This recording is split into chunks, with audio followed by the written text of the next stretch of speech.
Bem-vindo a Livros Viking.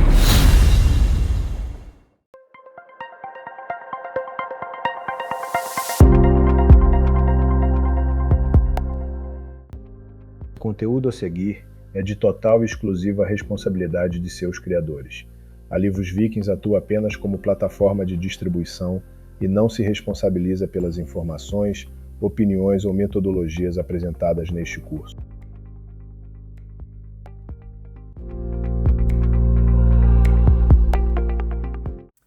Olá, hoje dando continuidade ao curso de plantas mágicas, nós vamos para a nossa segunda aula, não é? Onde nós vamos tratar das plantas mágicas e seus usos na Idade Média, certo? Não só plantas mágicas, eram plantas com uso mágico, vegetais, né? Porque nós vamos falar de plantas, de flores, de frutos e até de algumas árvores. Não é? Seu uso mágico, seu uso medicinal, seu uso fitoterápico e seu uso na alimentação e a importância, não é, que essas plantas tinham nesse período e que continuam tendo uma importância até hoje. Então esse é o conteúdo dessa nossa segunda aula do curso de plantas mágicas. E antes de começar, eu gostaria de lembrar, né, vocês que há o grupo de discussão, e quem ainda não entrou lá no grupo, não se inscreveu, se inscreva, porque o grupo de discussão, ele é bem interessante, porque é um canal de diálogo, um canal de debate, onde são colocadas questões, dicas de livros, dicas de filmes, né, para complementar ainda mais o conteúdo das aulas. Então, não deixe de participar do grupo de discussão. E também, quando chegar até vocês a pesquisa de satisfação, não deixe de responder, porque isso é muito bom para a gente escutar vocês e para a gente poder melhorar, podar as arestas, aí ver o que a gente pode fazer diferente para cada vez levar um conteúdo melhor para vocês. Então, nós vamos ver o conteúdo dessa segunda aula, não é? Que vai estar bem interessante, tem as plantas e como no final vai ter uma água, vamos dizer assim, que era o nome que se dava na Idade Média, na Idade Moderna e até hoje, que vocês vão poder usar no dia a dia. Então, hoje, o que nós vamos ver nessa aula? As plantas mágicas na Idade Média, e eu coloquei esse nome de plantas, né? Porque tá bem genérico, tem frutas, flores, árvores, né? Quais eram as principais? Porque são muitas, não é? Quando a gente pega os manuscritos medievais que vão tratar da questão dessas plantas, às vezes nós vemos até 400, 500 plantas catalogadas, não é? Então, aqui para o nosso conteúdo, a gente resume, mas depois lá no grupo de discussão vai ter bem mais coisas, mas a gente aqui não tem, no período de tempo que nós temos, de abordar 400 plantas, não é? Aí precisaria de um curso muito mais amplo, mas a gente já vai tendo uma base, né? Como é que elas eram utilizadas? Algumas dessas plantas, a combinação entre elas, o conhecimento botânico, que começou a ser estudado nos mosteiros, e aquele conhecimento mais popular, que eram nas hortas, né? Que cada pessoa cultivava as suas. E é na Idade Média que se começa a popularização de algo chamado jardim da saúde, não é? Os reis, os mosteiros, os monastérios, eles tinham os seus jardins da saúde, né? Que também, além desses lugares, elas também existiam nos espaços domésticos, não é? As pessoas tinham os seus próprios jardins. Então, esses jardins da saúde começaram a ser muito populares, não é?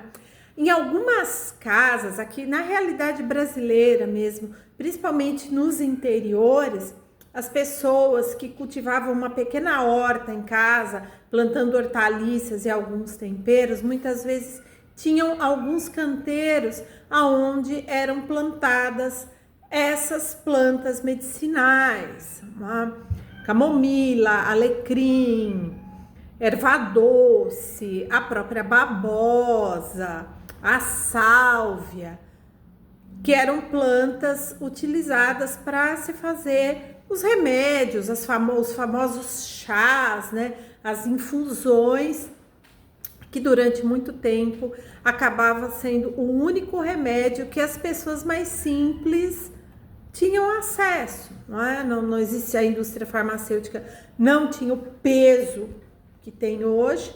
Os cuidados com a saúde, né, os cuidados médicos, era muito difícil. Às vezes cidades, né, olhando para a realidade aqui do Brasil, tinha cidades que às vezes tinham hospitais, mas eram hospitais precários, não é? Então, muitas vezes as pessoas acabavam recorrendo aos seus próprios jardins da saúde. E o que é esse jardim da saúde? Nós vamos ter uma definição, não é?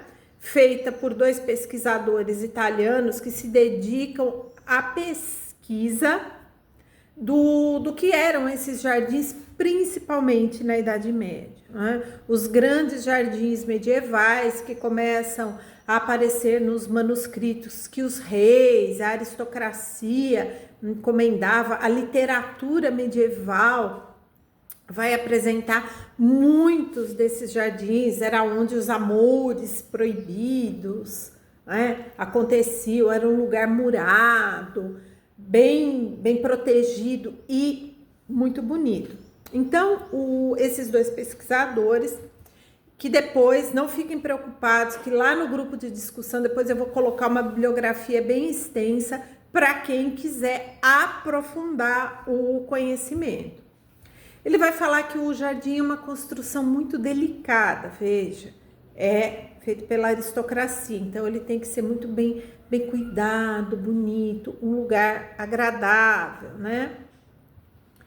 Que se esse jardim não é cuidado, se ele é abandonado, o tempo vai acabar com ele, né? Vai consumir os canteiros, vai matar as plantas, até as fontes, os canais de água vão acabar porque ele não foi cuidado, não é? Então ele é um lugar que precisa ter muito cuidado. Essa questão do jardim, muito bem cuidado, os canteiros sempre limpos, o mato, né, ou as ervas daninhas que crescem em volta tem que ser retirados para não sugar os nutrientes que vão nutrir as plantas e flores.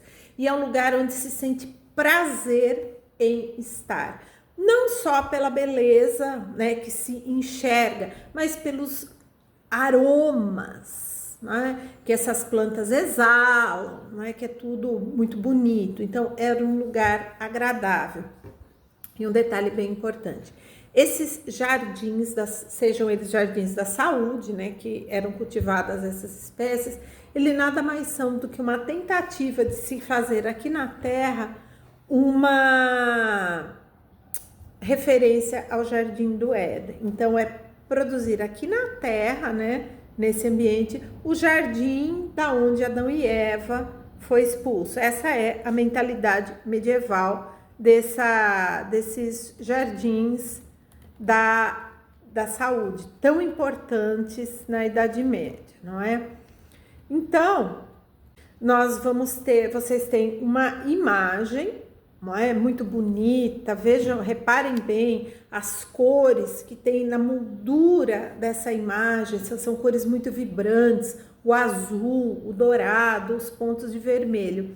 E reparem que nós temos flores desenhadas, folhas e frutos. Se vocês olharem aí na margem, né, de direita, vocês vão perceber ali mais ou menos no meio 3, como se fossem pequenas bolinhas.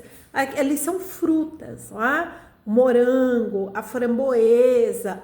Essas frutas passam a ser cultivadas, elas saem do meio selvagem, elas são domesticadas, né? É um termo que se usa muito na botânica, domesticação de plantas, que são retiradas do ambiente, né, da floresta, são colocadas nos jardins ali e cultivadas. A maioria das espécies vegetais que nós consumimos hoje, elas foram domesticadas dessa maneira. Ai, que bonitinho isso, né? Então, vão levar para plantar no jardim. Então, com isso, o tamanho aumenta, não é? Porque ela tem aquele cultivo controlado, o sabor é modificado por conta dos nutrientes que vão sendo colocados na terra, e são a maioria do que nós conhecemos hoje. Então, reparem ali que é um lugar murado, né? Tem o castelo, as torres do castelo ao fundo, e vocês estão vendo pessoas trabalhando ali. Vejam que essa divisão de canteiros é muito semelhante ao que a gente vê hoje, né?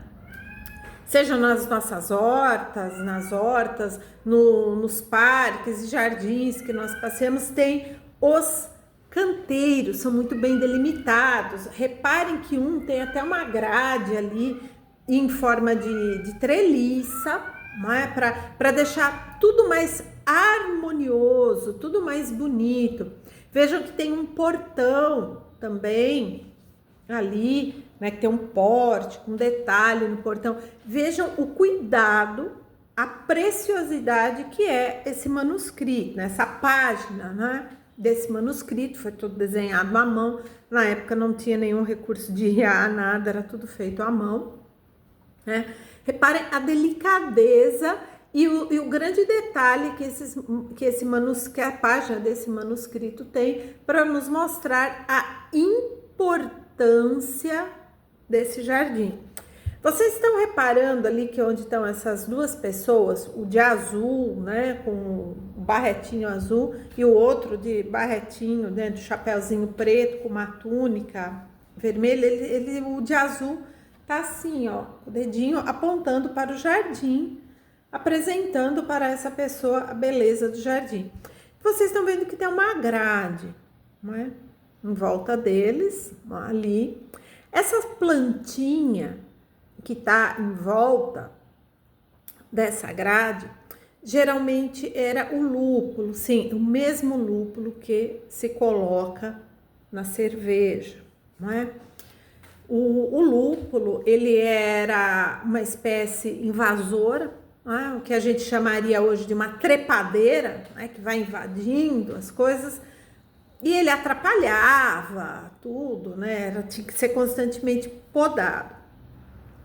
E aí teve uma mulher, a Hildegarda de Bingen, que nós ainda vamos retomar, nós vamos falar mais dela na aula de hoje. Ela resolveu estudar o lúpulo. O que é essa planta? Não é? Lúpulo, né? Vem de lupus, de lobos, que é lobo, né? Que é uma espécie invasora que vai comendo tudo. E ela descobriu que se colocasse o lúpulo na cerveja, ele, além de dar um certo sabor, ele também ajudava muito na conservação. Então, foi dado uma utilidade para o lúpulo. E como o lúpulo tem, né, aquele cachinho, não é, que para quem toma, gosta e aprecia uma boa cerveja, muitas vezes no rótulo da cerveja aparece o cachinho do lúpulo, né? Ele também é bonito. Então o lúpulo, além da cerveja, ele começou a ser plantado, vejam ali que bonito, para adornar, para fazer uma espécie de cerca viva, né, em volta aí dos jardins, das hortas, desses locais. No canal do Neve tem um vídeo, né, que eu tive a oportunidade de fazer, mostrando essa questão do lúpulo no Jardim da Saúde, no Museu Museu Folclórico de Oslo, na Noruega. Então, vejam a importância desses jardins aonde se cultivavam essas espécies, como era bonito, como era atrativo. E uma coisa muito importante, ter um jardim da saúde num mosteiro, num castelo, não era somente para o seu uso. Nossa, eu tenho alguém que cultiva as plantas que são usadas para fazer os meus remédios, né, as minhas pomadas, os meus ungüentos, as minhas infusões. Os jardins, quanto mais bem cuidados eles eram, eles refletiam poder, tá? Então, um bonito e bem cuidado jardim também é uma questão de status, para mostrar para os outros, olha a quantidade de plantas e flores que eu tenho, a quantidade de ervas que eu tenho no meu jardim. E isso depois, século XVII, século XVIII, XIX, até no século XX, o jardim vai ser demonstração de poder também. Mas isso é assunto para uma outra aula. Mais uma vez, nós reforçamos, né, essa questão desse lugar protegido por muros, por cerca que delimitavam tudo, e essa tentativa de recriar esse jardim do Éden.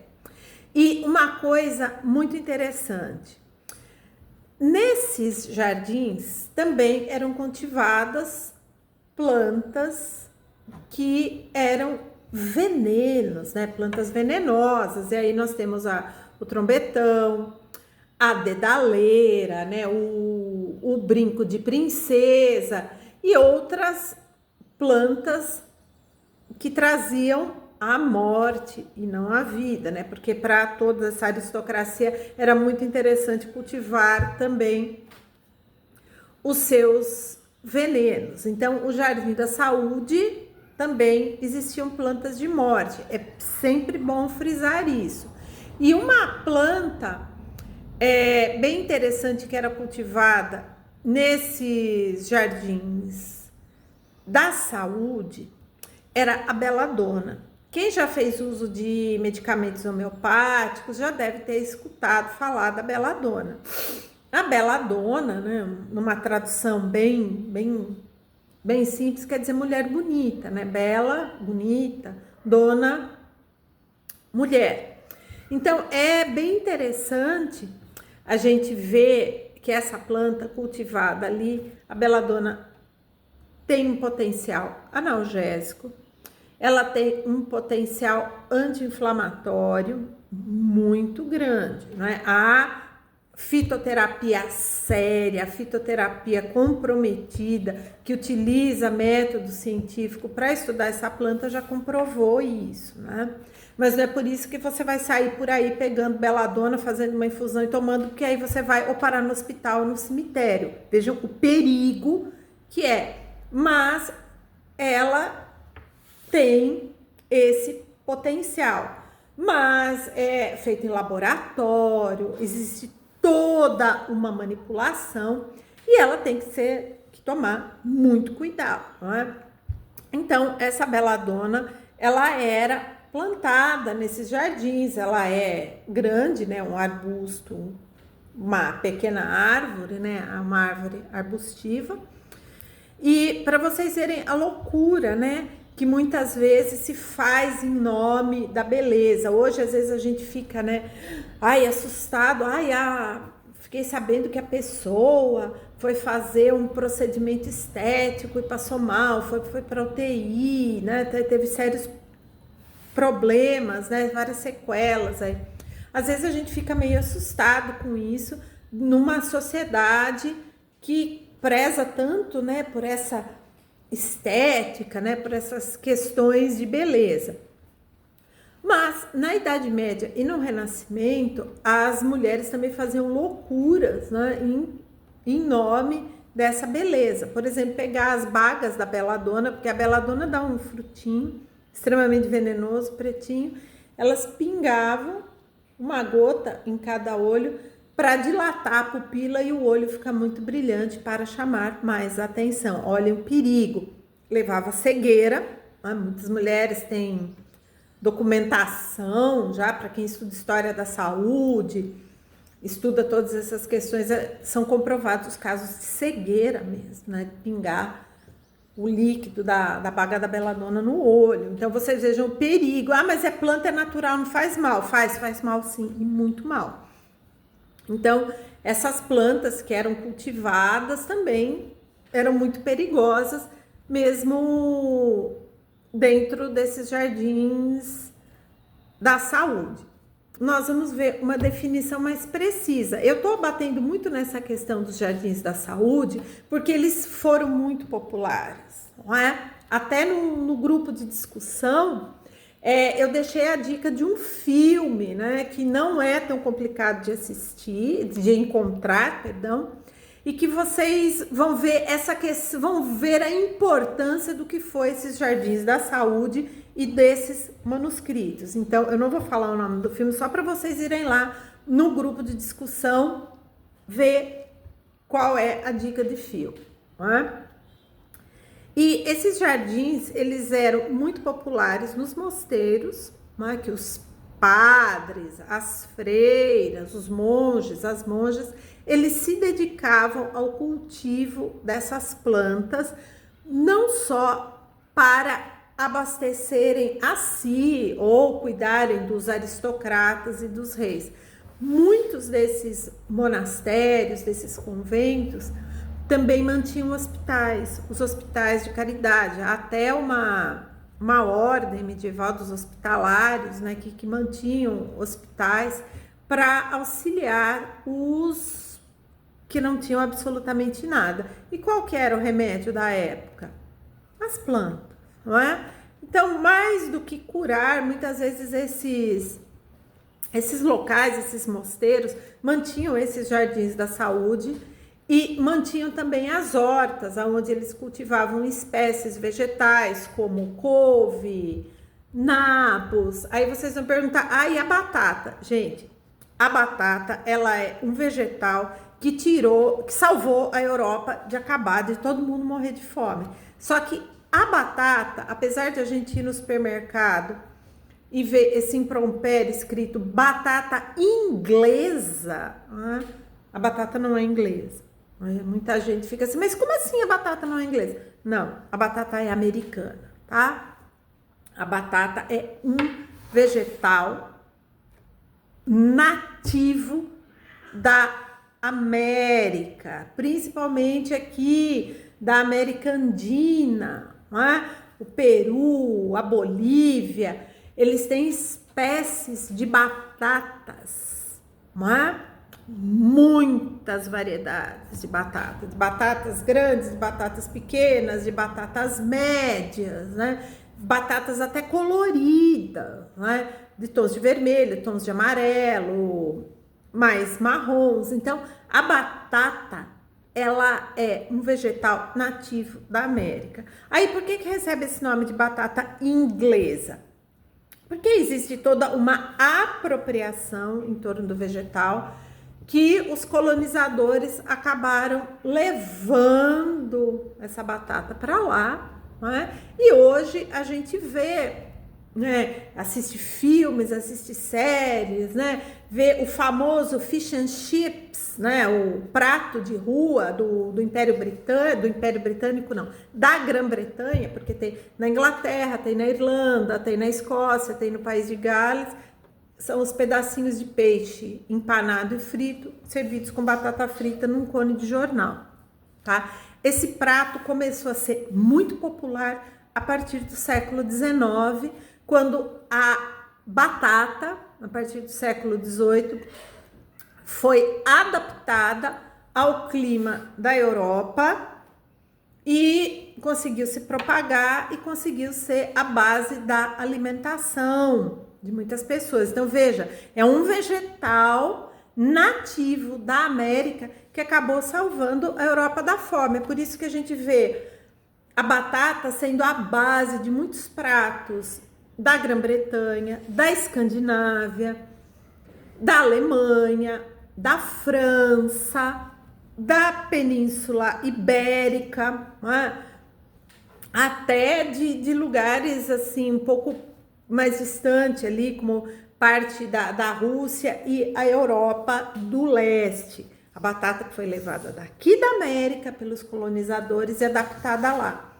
Para vocês verem a importância da batata, eu vou deixar a dica de um outro filme lá no grupo de discussão. Então, depois vocês que acabarem assistirem a aula, entra lá no grupo, deixa os comentários, participa do debate e presta atenção nessa segunda dica de filme que vai mostrar a importância de uma espécie vegetal da América que foi levada para a Europa, foi adaptada lá e salvou a Europa de morrer de fome, tá? Então, essa discussão também é interessante. Então, os jardins da saúde eram as farmácias da época. Hoje a gente não vai na farmácia comprar lá um paracetamol, um ibuprofeno ou qualquer medicação, um analgésico, um antigripal. Pois é, na Idade Média as pessoas iam aos jardins da saúde, né? Procurar as plantas que pudessem ser feitas infusões, ser colocadas nas sopas e também proporcionarem outro bem-estar e curar as doenças, proporcionando a saúde, não é? Nós vamos ver uma outra função dos jardins da saúde. Esses jardins, como eles ficavam nos mosteiros e próximos a galpões aonde eram os hospitais da época, né, as camas enfileiradas, não é? Onde enfermeiros, enfermeiras que eram os monges, as monjas, né, os noviços, noviças que cuidavam desses doentes que não tinham para onde ir. Eles acreditavam que os passeios nos jardins para os doentes que estavam convalescendo, que já não precisavam ficar na cama o tempo todo, que já tinham recobrado um pouco mais das suas forças, eles caminhassem por esses jardins. E ali vai sentindo o perfume da rosa canina, vai observando as delicadas flores do alecrim, vai sentindo o perfume da lavanda, vai observando as maçãs e as peras e os figos, que nós vamos estudar essas frutas também, que tem um poder mágico. Eles iam observando isso, sentindo aquele perfume, isso ajudaria no processo de recuperação, tanto por respirarem o ar que estava impregnado do perfume dessas ervas, que era tido como algo muito poderoso, né? Algo mágico, um perfume mágico que iria ajudar a pessoa a se recuperar. Também essa observação da natureza esteticamente organizada, isso iria ajudar muito na sua recuperação, não é? Então, o Jardim da Saúde tem uma dupla função, não é? Fornecer, né, a matéria-prima para a medicação e também proporcionar passeios que ali também ajudariam os pacientes a recobrarem a saúde. Tem algo que me chamou muito a atenção, que é a reinterpretação desses jardins da saúde hoje. Várias universidades, inclusive universidades brasileiras também, pesquisadores, né, da área de botânica, da área de paisagismo, da área da saúde, estão trabalhando pela volta desses jardins da saúde em hospitais, não é? Mas o que eles vão fazer? Eles vão começar a utilizar as infusões, as ervas? Não é o caso de usar essas plantas no tratamento dos pacientes diretamente, mas utilizá-las elas indiretamente. Seria o caso de integrar esses canteiros, esses jardins ao ambiente hospitalar, com janelas grandes de vidro, aonde o paciente possa observar de dentro para fora as plantas e também seja um lugar onde existem bancos, locais para se sentar e apreciar a beleza de um vegetal, a beleza das flores e sentir esse perfume. Ou seja, estão trazendo o conceito medieval dos passeios dos jardins da saúde para o mundo contemporâneo, em que os passeios por esses jardins, a observação das plantas, a observação das flores vai ajudar a recobrar a saúde. Há um experimento muito interessante que foi feito por um arquiteto e paisagista com uma equipe multidisciplinar, né, de botânicos, de jardineiros, de médicos, de enfermeiros, de psicólogos, de psiquiatras. Foi uma equipe multidisciplinar que começou a ser feita no começo dos anos 2000, uma pesquisa liderada por esse arquiteto paisagista da Universidade de Aarhus, na Dinamarca, aonde ele pegou o hospital universitário e, em comunicação, né, um projeto muito amplo, eles começaram a integrar o paisagismo dentro do hospital. Começaram a colocar espécies vegetais dentro do hospital, mas também começaram a colocar grandes janelas de vidro aonde os pacientes pudessem observar essas plantas, esses jardins. E foi feito um experimento numa UTI, né, com placas de vidro, aonde o paciente recebia a luz do sol, pouco, né, bem controlada, mas ele pudesse também, mesmo inconsciente, estar em contato com árvores, com flores, árvores frutíferas e pequenos animais. E também se começou, junto à equipe de psicólogos, psiquiatras, enfermeiros e fisioterapeutas, a levar os pacientes a fazerem passeios por os jardins, e os pacientes que estavam melhores, né, tinham um pouco mais de condição, a trabalharem na manutenção, limpeza dos canteiros, tudo muito bem cuidado. A conclusão desse experimento foi que os pacientes começaram a se sentir mais revigorados, a permanência no hospital diminuiu, porque eles se sentiram bem com o contato dos jardins. Aí veja só, né? Quando a gente escuta algumas frases, ai, que coisa mais medieval. Você quer coisa mais medieval, gente, do que um passeio no Jardim da Saúde?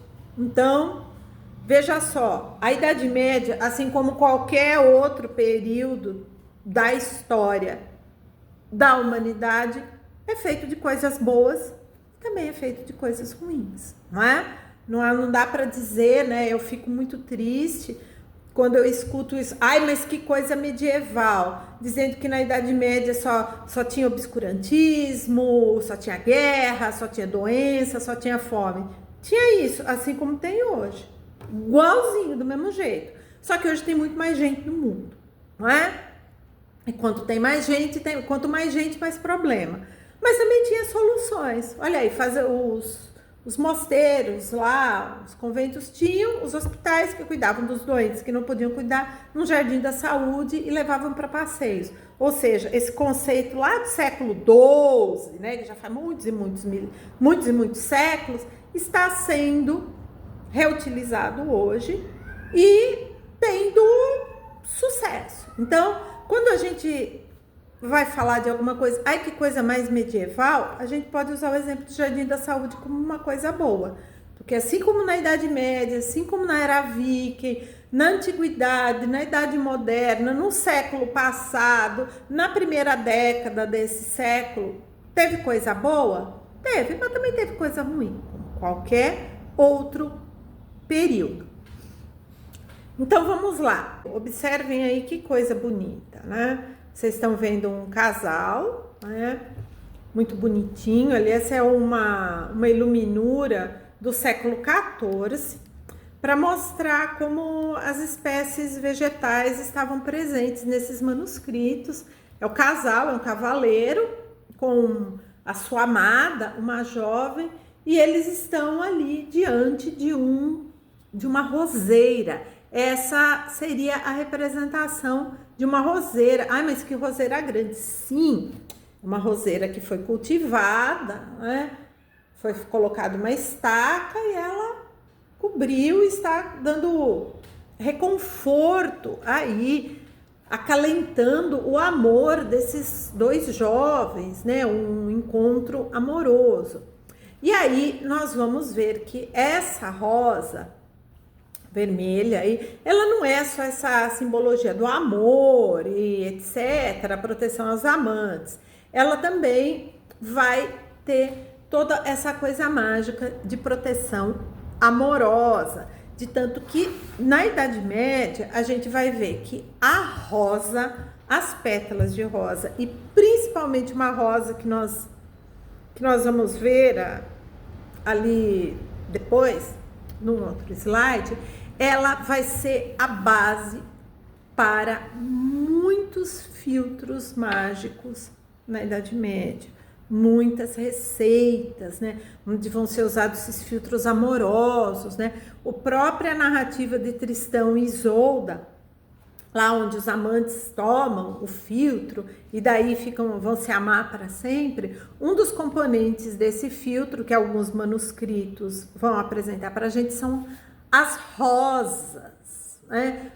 Principalmente as rosas que são colhidas, as pétalas à noite, as rosas selvagens, né? Então é bem interessante que quando você vai começar a estudar essa questão dos manuscritos medievais, você vai ver, quando tem iluminuras que vai falar de amor, pode ter certeza que vai aparecer a rosa ali como essa flor mágica propiciatória do amor, as pétalas de rosa, não é? Muito utilizada nos filtros amorosos, não é? Então, por isso que eu trouxe essa imagem que retrata bem essa questão da rosa como uma flor com essa magia, com todo esse poder mágico que foi utilizado para fazer esses filtros amorosos lá na Idade Média, né?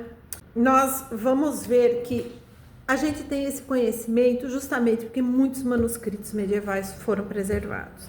A maioria deles, claro, o que ajudou muito na conservação, preservação e eles chegarem até nós hoje foi porque eles foram feitos em mosteiros, tá? Foram monjas que escreveram vários tratados, né, compuseram esses tratados de botânica e esses manuscritos, né, esses tratados, eles têm um valor histórico, eles têm um valor botânico, antropológico, literário, não é? Eles são muito importantes para a gente estudar tudo isso. E a gente não pode esquecer que eles também são importantes para o estudo da farmacologia, não é? Para quem vai querer estudar, né, como é que eram utilizadas essas plantas para fazer remédio. Então, pelo fato deles terem sido compostos dentro de mosteiros, e aqui, por favor, eu não estou dizendo ai, como os cristãos são bonzinhos, né? Eles fizeram isso. Não tem isso aqui. Só estou dizendo que facilitou, porque foi feito lá dentro foram conservados e ali ficaram. Eu não estou discutindo nada aqui sobre a ótica da religião para dizer que cristão é bom e pagão é ruim. Pelo amor de Deus, por favor, não é esse viés. Eu só estou dizendo que por terem feito ali, eles ficaram abrigados, guardados, e ainda bem, nós temos acesso a eles até hoje. Eu trouxe alguns exemplos de alguns manuscritos, não é, que estão preservados, né, até hoje.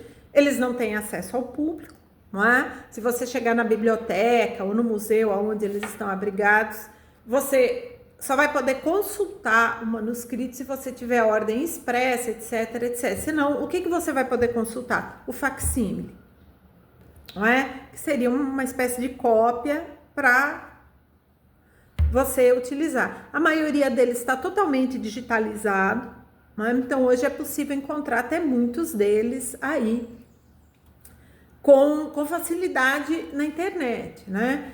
Então nós temos o primeiro aí, que que é um poema. Olha que beleza. Valor literário. Há até depois no século XIX, com o ocultismo, né? Há vários ocultistas, né?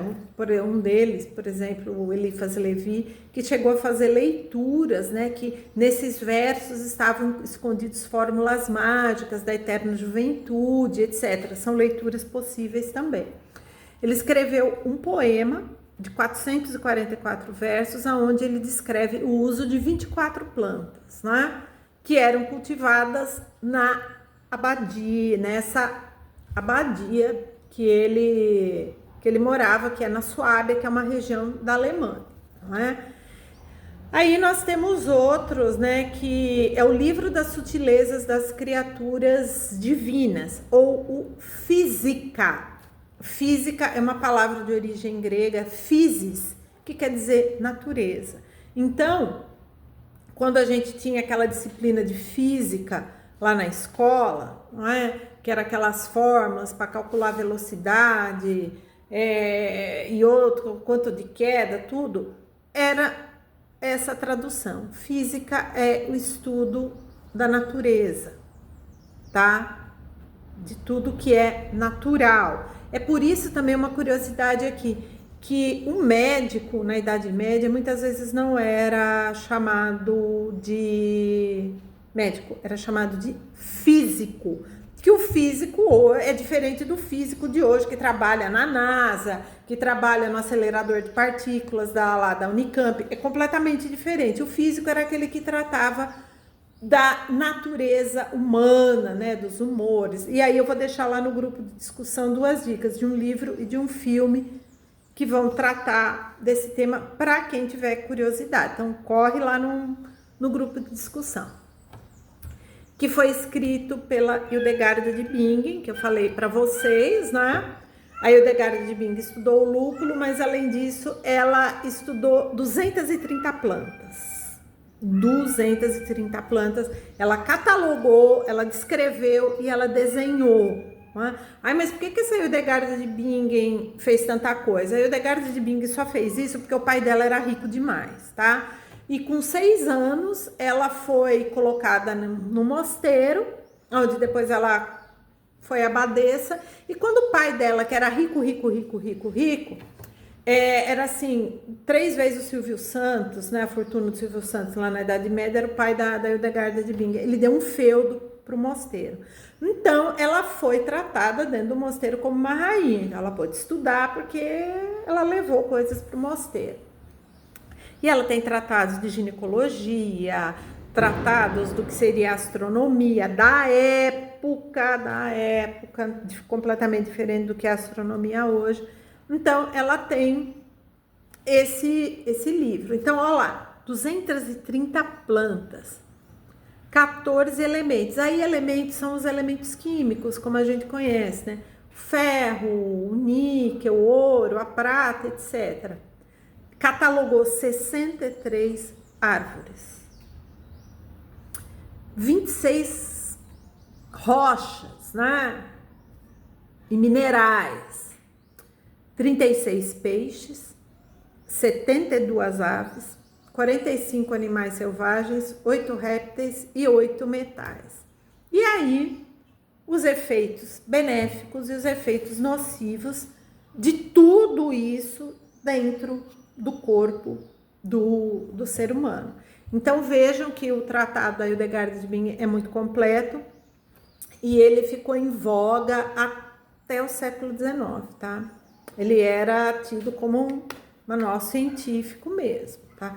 É claro que depois, com o avanço da ciência, evolução das técnicas, etc., muita coisa que Hildegard de Bingen escreveu caiu por terra, né? Mas hoje esse manual que ela escreveu, esse tratado, melhor dizendo, ele é muito importante para a gente se estudar como é que se pensava isso na época e muita coisa, claro, das descrições das plantas, dos animais, vegetais, minerais e rochas, ainda alguma coisa dá para se aproveitar, né? Aí o livro dos remédios simples, né?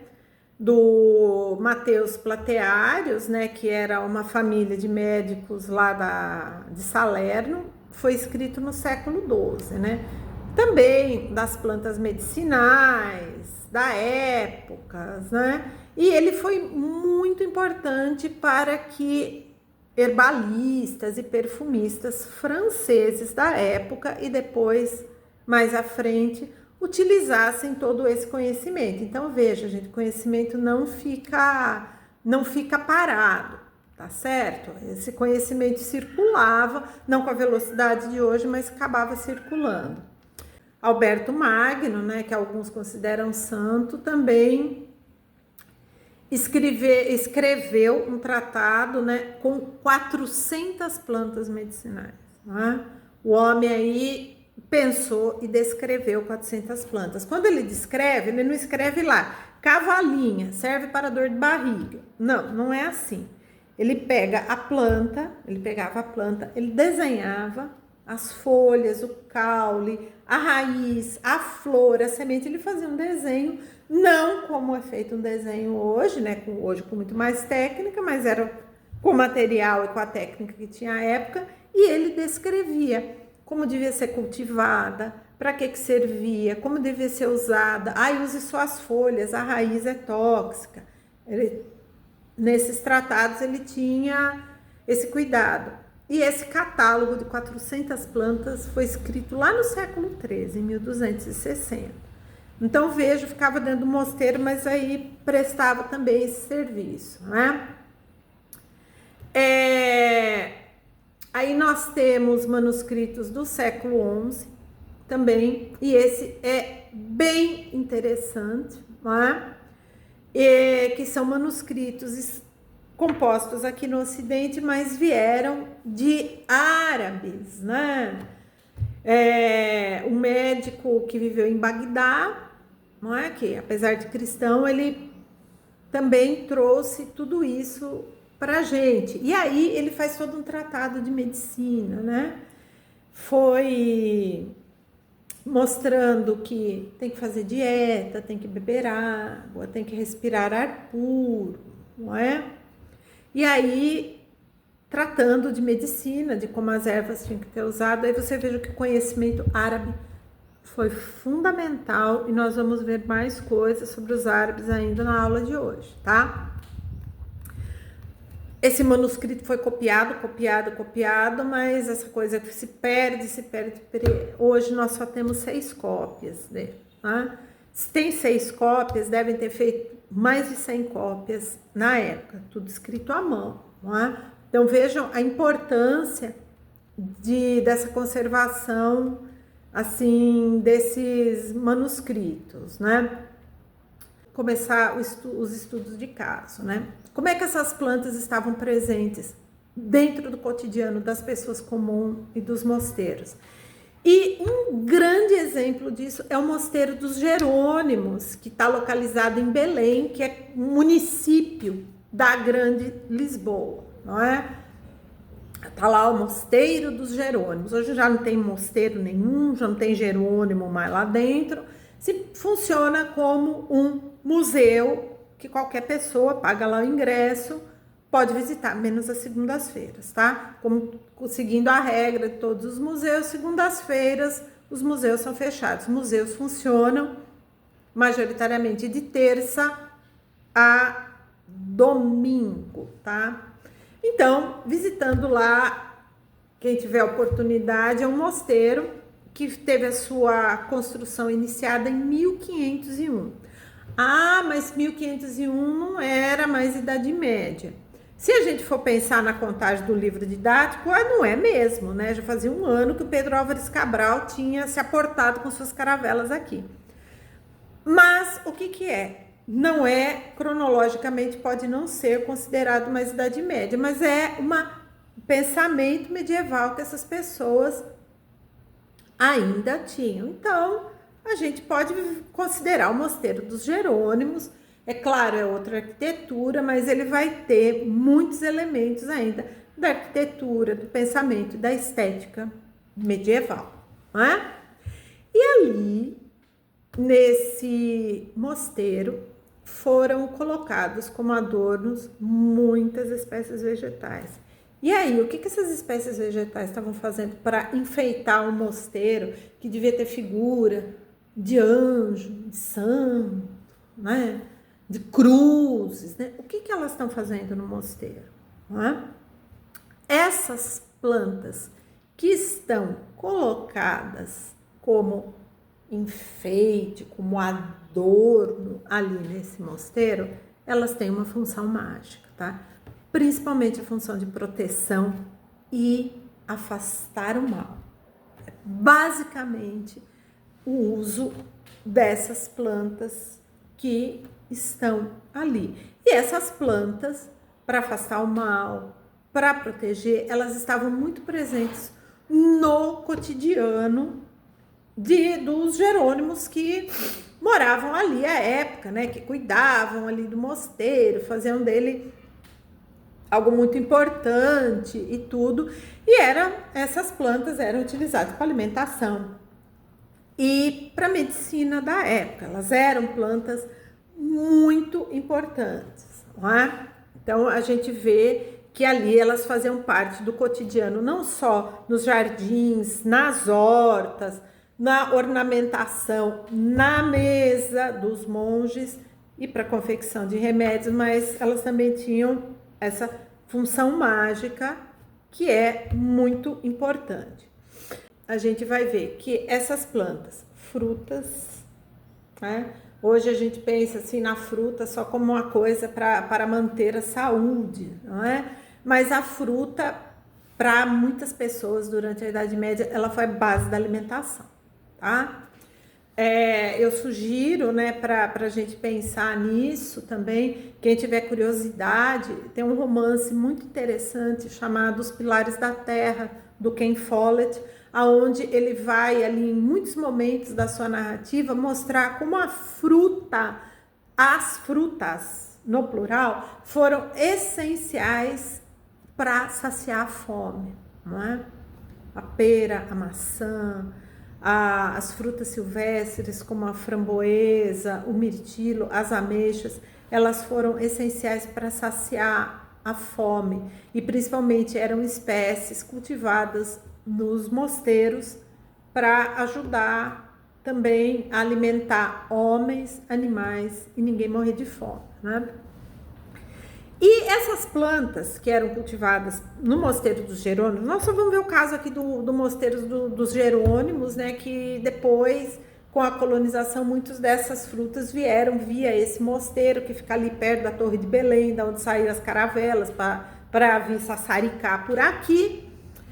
Essas espécies vieram junto e acabaram sendo aclimatadas. É claro que foi muita espécie daqui para lá também, tá? Se você vai andar em Lisboa, você vai ver muitos jacarandás, não é? Os jacarandás é uma espécie vegetal nativa aqui do Brasil, que agora há muita gente fazendo muito esforço para a árvore não entrar em extinção, né? Que foi levada para lá. O Oiti também, que é nativo, foi levado para lá, enfim, teve troca. Tá? As tipuanas também, que foi daqui para lá, tudo teve troca, tá? Não veio só coisa daqui, de lá para cá, foi muita coisa daqui para lá. Veja como eu falei antes do caso da batata, tá? Então, essas plantas eram colocadas em determinados locais para adornar o mosteiro, para educar e ensinar que elas eram importantes para a vida física, vida espiritual e afastavam o mal. Elas tinham esse poder mágico. Ah, mas por que os mosteiros eram tão enfeitados? Pela seguinte coisa: leitura e escrita era privilégio de pouquíssimos, não de poucos, de pouquíssimos. A maioria esmagadora da população não sabia ler, não sabia escrever. Então, o que vai adiantar? O manuscrito é feito para quem saiba ler e escrever. Então, as pessoas mais simples, os iletrados, né, que iam no mosteiro, eles sabiam reconhecer: olha lá a maçã. Nossa, se a maçã está ali, ela é importante, né? Olha lá a uva, olha lá o figo. olha lá, Açucena. Olha, então eles viam a imagem, ela é muito importante para educar no sentido do ensinar várias questões para aqueles que não sabiam ler e escrever. Então, as plantas colocadas em igrejas, em mosteiro, qualquer espécie vegetal, ela tem uma função sagrada e uma função mágica também. A gente não pode esquecer disso, função sagrada e mágica. Aí vocês vão ver a importância, ele é grandioso, é monumental, é uma obra muito grande que está passando agora por restauro, né? Então tem parte do mosteiro que não dá para entrar, porque ele está sendo restaurado. Mas é uma parte dele que está possível a visitação. Acredito que até o final de 2026 as obras estejam totalmente concluídas e aí vai poder andar no mosteiro na sua integridade, né? Na sua totalidade, né? É um local muito visitado, é um local muito pesquisado também, justamente por conta dessa questão da arquitetura dele, né? De misturar vários estilos e principalmente por ter essas questões aí dessas plantas, né, dessas espécies vegetais. E o que é muito interessante, do outro lado da rua, né, você tem um mosteiro, aí tem uma grande avenida, tem uma praça muito bonita, muito bem cuidada, frequentada, né, por muitas pessoas, porque é um lugar assim histórico, mas também acaba sendo um lugar extremamente turístico. Nessa praça, assim, que é um jardim, né? É possível ver, apreciar em canteiros todas as espécies vegetais que estão representadas ali dentro do mosteiro, certo? Então, são canteiros muito bem estruturados, muito bem feitos, com placas de identificação, inclusive identificação em braille, não é? Para que as pessoas possam ler o que está escrito ali, e é permitido algumas plantas até você tocá-las, né? Você tocar as plantas para sentir o aroma. Isso é muito interessante e mostra não só o cuidado, né, em passar informação cada vez mais sobre o mosteiro, uma informação detalhada, mas mostrar como as espécies vegetais têm uma importância significativa, não é?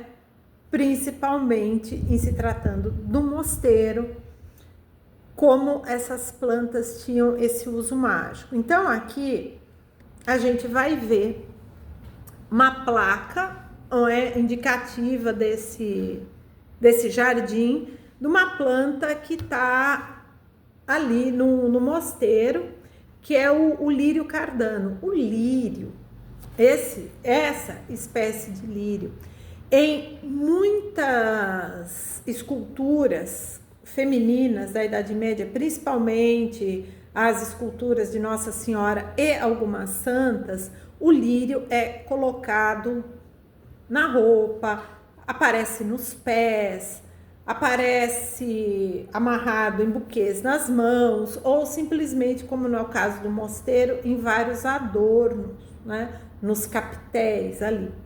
Esse lírio, ele não tem só função decorativa, ele é um símbolo de pureza, né, ligado a essa questão da virgindade feminina, da pureza intocada, mas ele também é um símbolo poderoso, uma planta de uso mágico para a proteção das mulheres e proteção das crianças. Todo mundo aqui já deve ter visto algumas imagens, né, aonde muitos santos carregam lírios, né? Que tem uma criança no colo, que seria uma representação de Jesus menino, carregando esse lírio como um símbolo de pureza e de proteção à criança, de proteção à infância. Existiam várias práticas, né, envolvendo essa espécie de lírio e algumas outras, que se colocava a flor do lírio embaixo do travesseiro para proteger as crianças de ataques do demônio, mesmo se a criança fosse batizada, não é? Existiam todas essas superstições. Então, é esse uso mágico do lírio, né, que era muito utilizado como proteção. Por favor, ignorem essas mosquinhas aí, que elas estavam fazendo parte da placa, tá? Mas ignorem. Nós temos a papoula dormideira. Essa papoula dormideira, ela vai ter esse nome porque é dessa papoula que se extrai o ópio, tá? O ópio que é utilizado na indústria farmacêutica, que faz anestesias potentes, não é? Da onde são tiradas várias substâncias para anestesia e para a retirada da dor. Infelizmente também é uma planta, não é, que sofre aí tráfico, né, no Afeganistão e na Tailândia como grandes produtores do ópio, da onde se extrai a heroína e alimenta o tráfico de drogas, né, mas não é a nossa função aqui. Essa papoula, ela era cultivada, né, em vários mosteiros, justamente como um analgésico extremamente potente, não é? Para quem leu a série Game of Thrones, né, nos livros, em alguns momentos você vai ver lá que muitos utilizam o leite de papoula, tá? Esse leite de papoula o Martin não tirou da cabeça dele, não. Ele tirou da Idade Média, aonde era feito realmente o leite da papoula, para oferecer às pessoas que estavam sofrendo com muitas dores, que até tinham insônia, né? Então, ele era um remédio muito poderoso e é, até hoje, utilizado na indústria farmacêutica.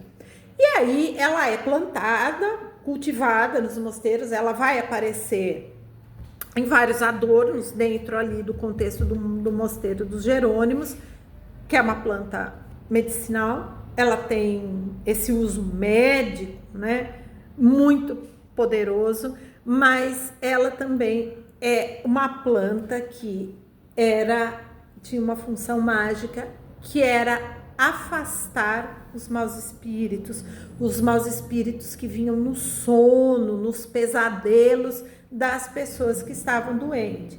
Então, o leite de papoula, o extrato da papoula, que era dado a esses enfermos, ela tinha essa função de tratar o corpo doente, mas também de acalmar a alma, não permitindo que os maus espíritos entrassem no corpo da pessoa e causassem mais doenças ainda. Porque a gente tem que pensar que essa medicina medieval, ela também era muito povoada por isso. São os humores, né, que entram no corpo da pessoa e causam as doenças. Não que esse tipo de pensamento ainda não exista, ou ainda existe, né? Mas então a papoula, ela tinha essa função. Ó, aí quando vocês forem à padaria e tiver lá um pão com semente de papoula, pode comer, porque não é essa papoula, é uma outra que é comestível. Então pode comer, que ninguém vai ficar doido, não. Então vejam a importância desses vegetais aí. Pera, aquela fruta tão gostosa, né? Que às vezes a gente acha umas promoções aí no supermercado e vale muito a pena, né? A pereira, ela era cultivada nos mosteiros para alimento, né? Se consumia muita pera, se conservava a pera, secava a pera para no inverno, quando não tinha muita comida, ela comer ela em forma de passa, né? Em alguns supermercados você acha até pera desidratada, né? Pera em passas, né? para comprar. Então, nós temos a pera. E por que a pera tá ali? A pera, ela tem essa função da árvore, né, que é muito grande, se aproveitava até a madeira, mas ela dava esses frutos. Mas por que ela tá ali também no mosteiro? Porque ela é cultivada ali? Não, porque ela tem uma ligação muito grande com a Virgem Maria, com Nossa Senhora, né? Dizendo que a pera era um alimento tão sagrado que muitas vezes Nossa Senhora só se alimentava de peras. As mulheres santas se alimentavam de pera. Então ela tem esse caráter mágico de ser um alimento, ser considerado um alimento sagrado, tá? Então ela é muito importante nesse sentido desse alimento mágico. E ela, em muitos manuscritos, ela vai aparecer como uma das árvores que alimentavam as pessoas lá no Jardim do Éden, né? Então, os puros tinham peras para comer, não tinha que ficar comendo da árvore lá do conhecimento, bastava ter se alimentado de peras com a sua doçura, né? Com a sua pureza. E vejam que a pera também tem todo esse significado de você abrir, ela ser bem clara, né, por dentro. Um alimento que traz essa questão da pureza, da proteção. E é bem interessante também que ela é uma árvore que dá em toda a Eurásia ali, e ela também, dentro da medicina e da mitologia chinesa, a pereira vai ter uma importância muito grande, que não vale a pena aqui, a gente senão vai outro curso só da questão de simbologia da pera dentro da mitologia e da farmacologia chinesa, mas é só para vocês saberem que ela não é importante só ali para o Ocidente medieval. No Oriente e no Extremo Oriente, a pera tem muita importância. Que é uma coisa que eu gosto de frisar bastante, é que a gente tem que ter um pensamento global, né? Que durante, sim, a Idade Média, não existia só a Europa, já no Oriente tinha gente, no Extremo Oriente tinha gente, na América aqui tinha gente. Então é bom a gente pensar, né, algo mais global. Não tinha gente só num lugar, tinha gente no mundo inteiro, tá? Então, na mitologia chinesa, na farmacologia chinesa, a pera é muito, muito importante, tá? A malfadada fruta do pecado, a maçã, né? Aquela que Eva tentou Adão lá e foram expulsos do paraíso. A maçã, assim como a pera e um outro fruto que nós vamos ver ainda, foram durante a Idade Média, teve muito debate para saber qual que era o fruto proibido. Eu acho que é a maçã, eu acho que é a pera, eu acho que é o outro, eu acho, e até hoje ninguém chegou num consenso da dita cuja fruta, né?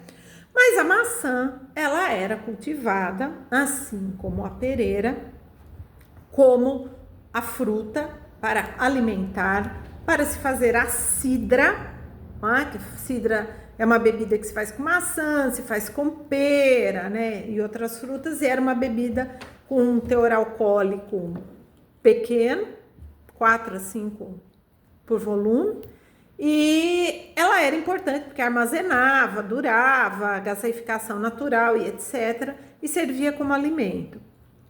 Assim como a pera, a maçã também é um fruto ligado a toda essa questão da proteção e da pureza do feminino, não é?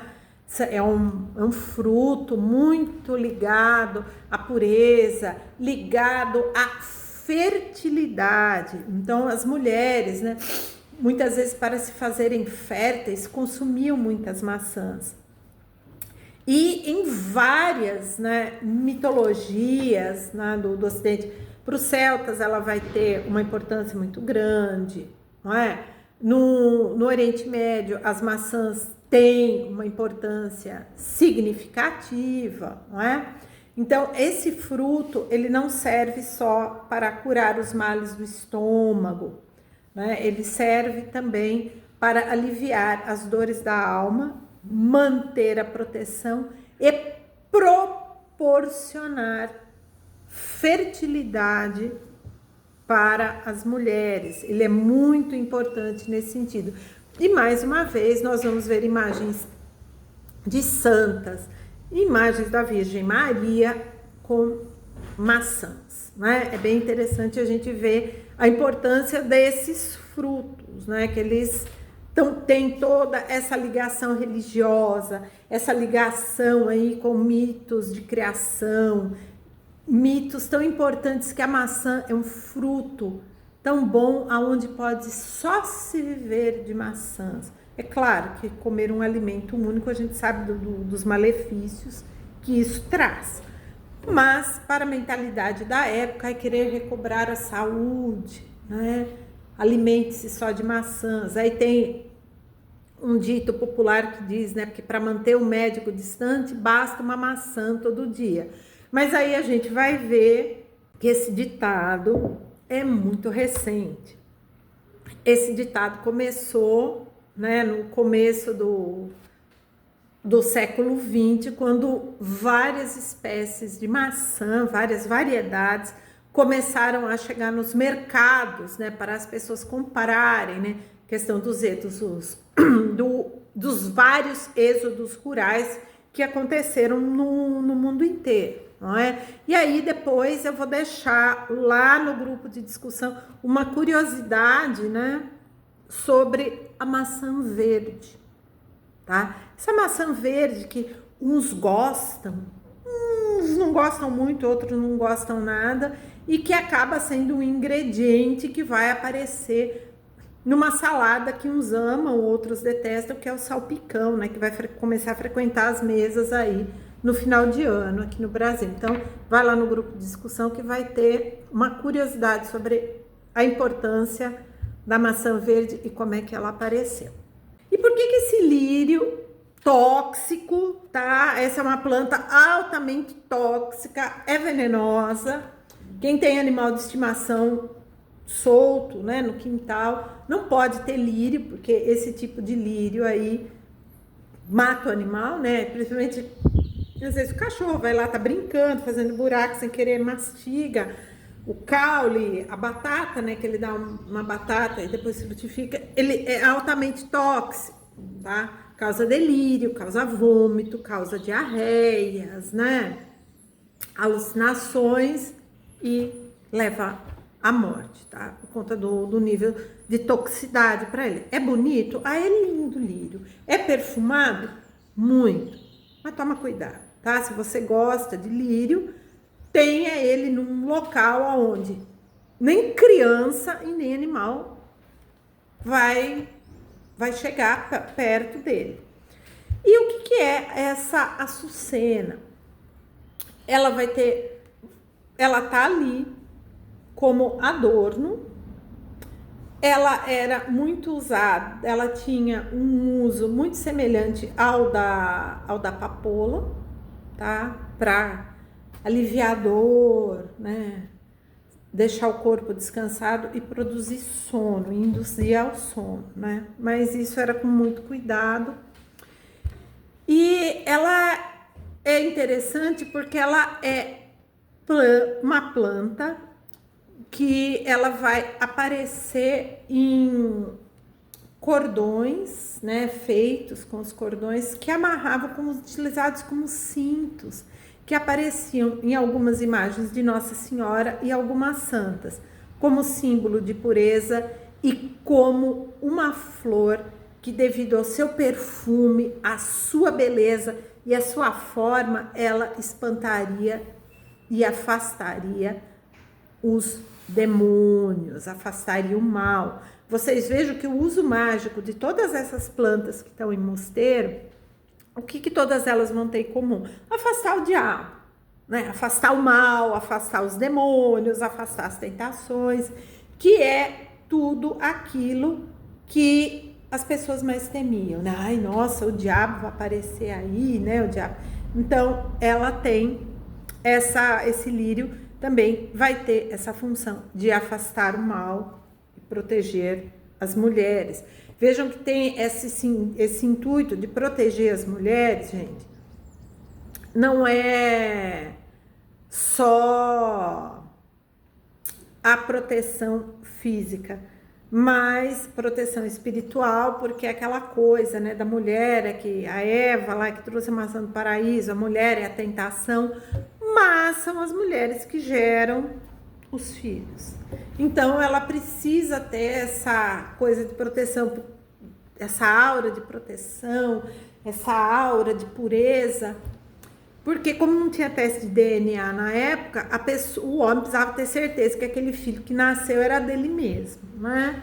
Então se cercavam as mulheres com flores, com frutos que assegurassem proteção e pureza. Ela tem esse uso mágico nesse sentido, né? Então, quando a gente começa a olhar, vejo que não mudou muita coisa, mas a gente segue. Figo, né? Que o figo nada mais é do que uma flor, é um fruto, né? A gente consome ele como sendo uma fruta, mas o figo nada mais é do que uma flor, né? Com as suas folhas, né? Que ficam em infusão na aguardente, se faz o licor de figo, se faz o figo cristalizado, o doce do figo verde em calda, é esse moçoilo aí. E o que o figo tá fazendo ali na igreja? Por que o figo tá ali adornando o mosteiro, né? Qual que é a importância dele? Primeiro, durante vários debates medievais, porque não tinha Instagram na época, não tinha WhatsApp, não tinha YouTube, as pessoas tinham que se ocupar com alguma coisa. Então elas ficavam pensando lá, qual é o fruto que Eva comeu, que expulsou todo mundo do paraíso? Será que é a maçã? Ah, não, acho que é a pera, eu acho que é o figo. Durante muito tempo, houve um debate que o figo seria o fruto proibido, não é? Ele é doce, ele é bonito, ele tem uma cor púrpura, né? Quando você abre assim, o figo, ele é muito pelinho, assim, ele é saboroso, né? O figo, quando é muito doce, ele é muito saboroso, gostoso. Então, e ele tem esse exotismo, não é? Uma fruta exótica que muitas vezes nasce sozinho, ninguém precisa plantar, ele simplesmente brota, e é um arbusto grande também, não é? Uma árvore arbustiva que fica pululando dessas frutinhas. Então, foi muito importante, olhando pelo viés da alimentação, né? Ele podia ser guardado seco. Agora, por conta do final do ano, a gente consegue ver nos supermercados aqueles figos turcos, né? Que eles chamam de figos turcos, que é o figo seco, né? Alguns amam, alguns odeiam. Vou entrar. E o figo in natura mesmo, para ser consumido. Então, nós temos lá o figo. E o figo, ele também era utilizado, né, como essa planta mágica que facilitava a comunicação dos mortais com o divino.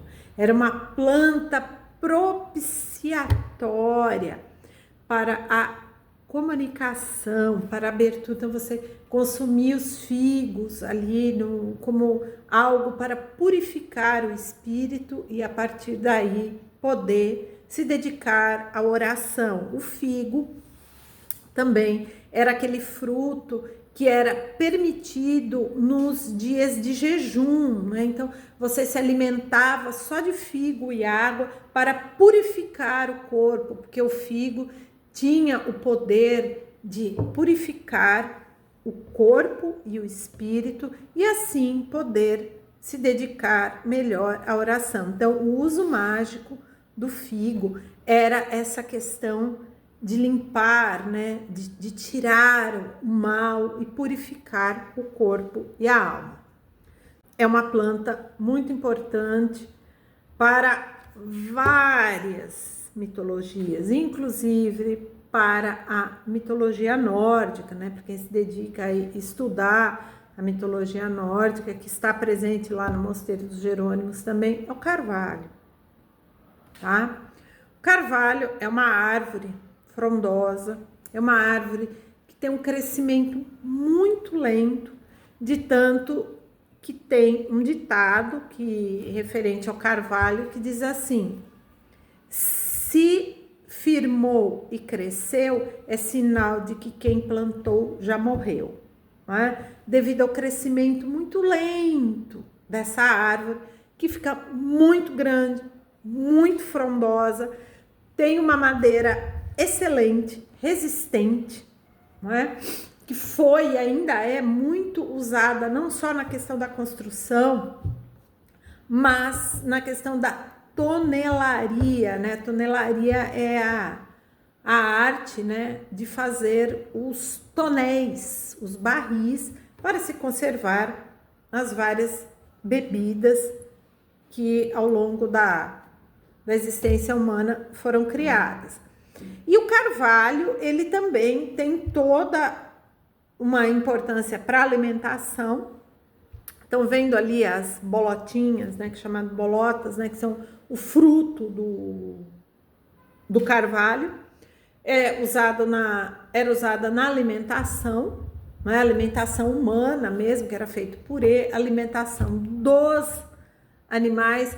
Até hoje, há determinadas espécies de porcos que são criados soltos e alimentados só com bolotas de carvalho, que dizem que dá um sabor especial à carne.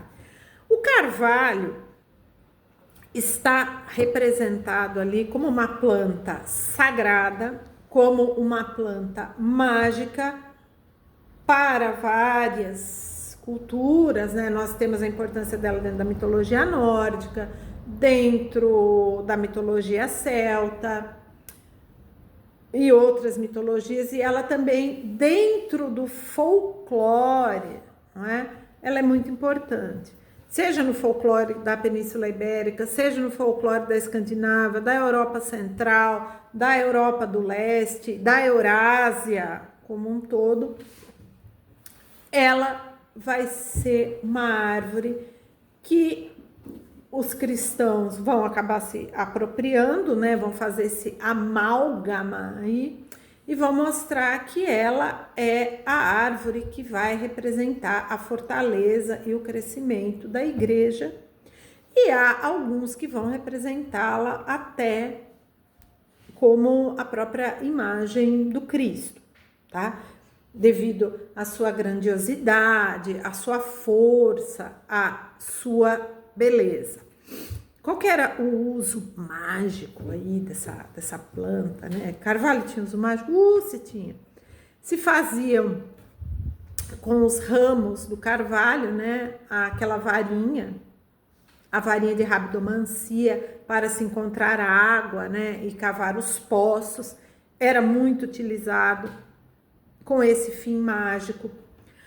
As folhas do carvalho, elas eram utilizadas para se fazer infusões, para curar os mais diversos males.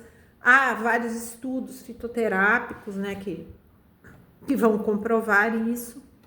E ela era também utilizada para fazer as guirlandas, para colocar na porta das casas como proteção, próximo às guirlandas de carvalho, próximo aos berços das crianças, como proteção.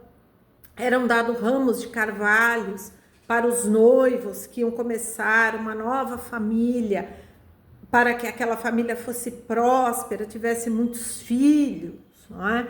Então, o carvalho, ele vai ter todo esse uso mágico que em muitos locais hoje, graças a várias tradições folclóricas que se perpetuam, né, e que se mantém, o carvalho ainda é utilizado hoje para isso. Né, nós vemos vários contos folclóricos, como por exemplo dos irmãos Grimm. Há carvalhos ali que vão ser personagens dessas histórias, como, como uma árvore mágica, né? Uma árvore que traz proteção, uma árvore até conselheira. Hans Christian Andersen, também influenciado pelo folclore dinamarquês, vai trazer em alguns dos seus contos o carvalho como um personagem, né? Assim como outras espécies vegetais, e aonde ele coloca nesses contos a importância mágica dessas plantas, né? Que é muito interessante também para a gente conhecer e para a gente estudar, não é? Para ver como isso é importante, né? Essas plantas, e como esses contos folclóricos vão colocar muitas dessas árvores, principalmente o carvalho, por conta de ser uma árvore muito grande, muito frondosa, né? E uma árvore muito antiga, que eu tô falando antiga, é que ela dura muitos e muitos anos, a sua madeira ser muito utilizada, ela é muito importante, não é? Principalmente tido como uma árvore sábia, uma árvore que traz sabedoria. Vai lá no grupo de discussão que eu vou deixar uma dica bem interessante sobre carvalho. Nós vamos ter aquela que eu falei lá no começo, a rosa canina, ou roseira brava, né? Dog rose, não é? Ela é um arbusto, uma roseira arbustiva, que também vai aparecer lá no Mosteiro dos Jerônimos. Ela é uma rosa selvagem. E por que ela é chamada de rosa canina ou dog rose, né? Porque ela tem espinhos muito grandes. Ela consegue fazer uma parreira, né? Como aquela rosa que nós vimos lá naquele manuscrito, onde o jovem e a jovem estão ali se olhando, né? Ela nasce, ela é selvagem, e por conta desses espinhos, ela é chamada de rosa canina, né? Como se ela mordesse, né? Os espinhos mordem, então ela é difícil de saber manusear ela muito bem, porque senão o espinho penetra mesmo e é muito dolorido, depois difícil de tirar. Dependendo da pessoa, pode causar alguma alergia ou um ferimento grave. E ela era uma rosa justamente ligada a Nossa Senhora e ao próprio Cristo, mostrando como uma metáfora do que seria o céu, né? Que você tem que padecer nos espinhos da vida, fugir do pecado, fugir das sensações para ser coroado com o céu, que seria a rosa. Ela também foi muito utilizada como símbolo amoroso, como sua utilização dos filtros amorosos, como uma prova de amor, não é? Que geralmente os amantes ali trocavam rosas caninas para mostrar que, por mais dificuldades que eles tivessem, tudo simbolizado pelos espinhos, o amor dele seria concretizado, né, como a rosa. Por isso o manuscrito ali do século XIV vai privilegiar essas rosas. E reparem aí no detalhe que essa rosa, ela vai ter o mesmo desenho lá do manuscrito, não é? Então, a rosa canina, ela também é muito importante para a indústria farmacêutica e a indústria de cosmético hoje. Ai, desculpa, gente, teve a invasão do gato aqui, tá? Ela é muito importante porque é dessas rosas, da família dessa rosa, que vem a rosa mosqueta, não é?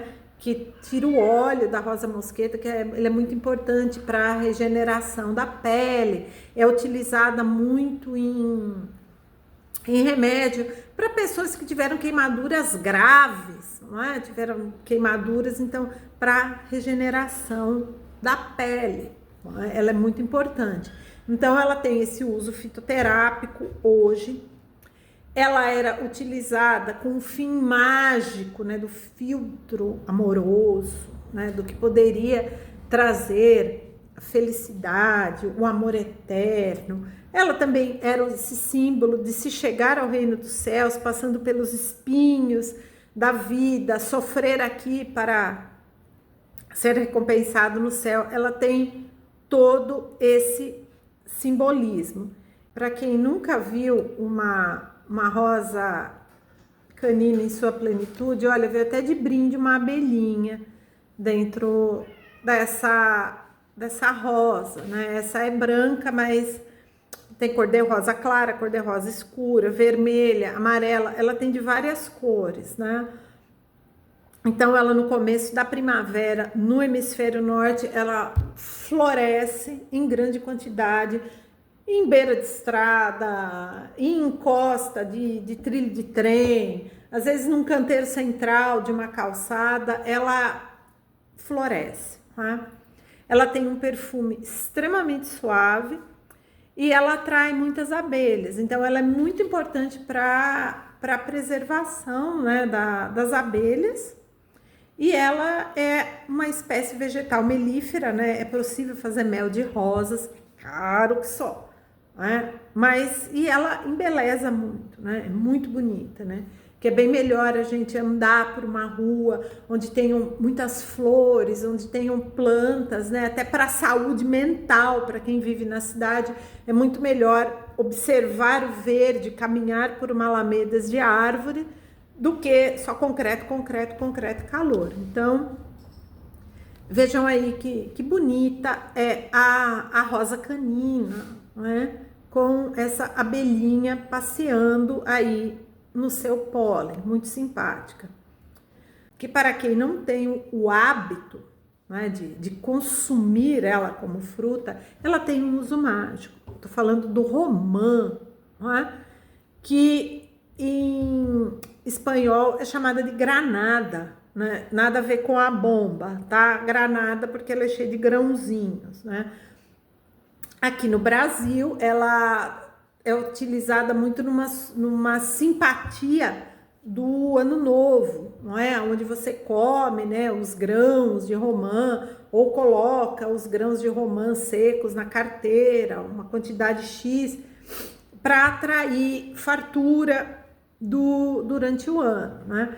Então, a romã, ela tem todo essa coisa ligada à fartura, ligada à prosperidade, né? Ela é muito importante sobre esse viés aí mágico, né? Olha, ela proporciona fartura, proporciona riqueza, mas ela também é um alimento, né?